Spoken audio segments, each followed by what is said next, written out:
अरे सुरेश, क्या बताएं यार, जब से बेटे की शादी हुई है घर घर नहीं रहा, सीधे सिनेमा हॉल बन गया है।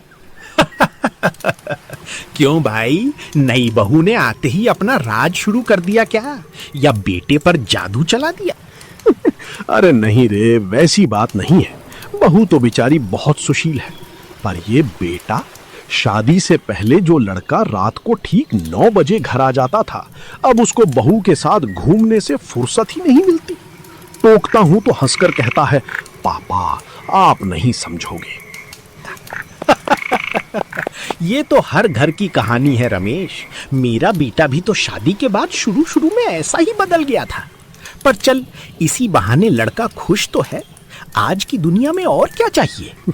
खुश तो है, पर कभी कभी अजीब सा डर लगता है। आजकल के बच्चे किसी की सुनते कहाँ हैं। आज सुबह ही दोनों बिना बताए पुराने रास्ते की तरफ निकल गए घूमने। मनोज, जो अब तक चुपचाप बीड़ी पी रहा था, पुराने रास्ते का नाम सुनते ही चौंक जाता है और अपनी आंखें सिकोड़ लेता है। रमेश भाई, कौन से पुराने रास्ते की बात कर रहे हो तुम? कहीं वो जो घने जंगल की तरफ जाता है? हाँ, वही रास्ता। बोल रहा था वहां का मौसम अच्छा है, पेड़ पौधे हैं, तो तस्वीरें अच्छी आती हैं। रमेश, तूने उन्हें रोका नहीं? तुझे सच में पता नहीं है कि उस रास्ते के आगे क्या है?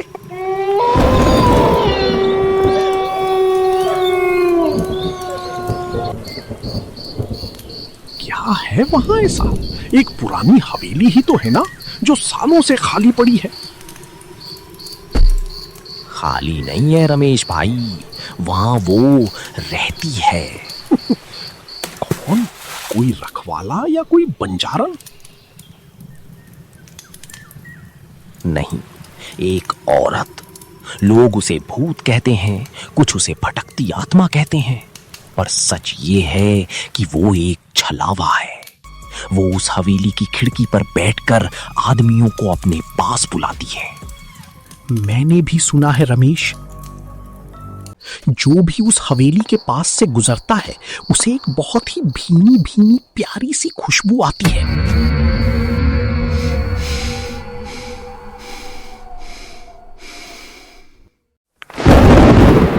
या फिर किसी लड़की के रोने की आवाज आती है।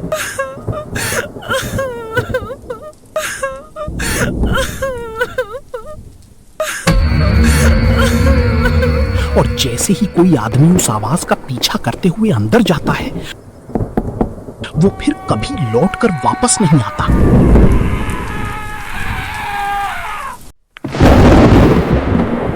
हाँ रमेश काका, पिछले महीने शहर से जो 2 लड़के आए थे और घूमते घूमते उधर निकल गए थे, उनकी लाश उसी हवेली के पुराने कुएं में मिली थी।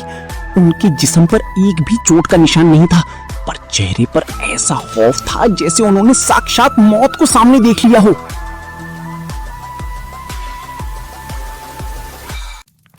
क्योंकि वो कोई मामूली साया नहीं है रमेश भाई, वो एक खूंखार चुड़ैल है। कहते हैं वो आदमियों की जवानी और उनकी सांसें खींचकर खुद को जिंदा रखती है। जो भी उसके चंगुल में फंसता है, वो उसके जिंदा बदन का मांस नोच नोच कर खा जाती है और उसकी खोपड़ी को हवेली की दीवारों पर टांग देती है।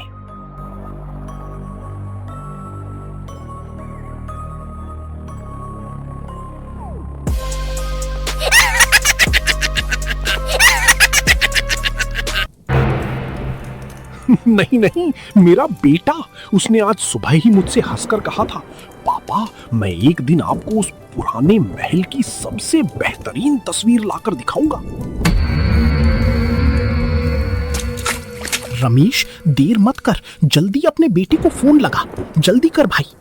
रमेश कांपते हाथों से अपनी जेब से फोन निकालता है और नंबर डायल करता है, पर दूसरी तरफ से सिर्फ नॉट रीचेबल की टोन आती है। फोन नहीं लग रहा, नेटवर्क नहीं है वहां, वो जोन से बाहर बता रहा है। सूरज डूब गया रमेश भाई, अंधेरा हो चुका है और इस वक्त उस चुड़ैल के पैर उल्टे हो जाते हैं, उसकी आंखें खून की तरह लाल हो जाती हैं और वो हवेली की छत पर बैठकर अपने शिकार को देखकर हंसती है। उसकी डरावनी हंसी पूरे जंगल में गूंज रही होगी। मैं जा रहा हूँ, मुझे अपने बेटे को बचाना होगा। एक ही तो बेटा है, अगर उसे कुछ हो गया तो मैं जी नहीं पाऊंगा। रुक रमेश, अकेले मत जा, हम भी तेरे साथ आते हैं।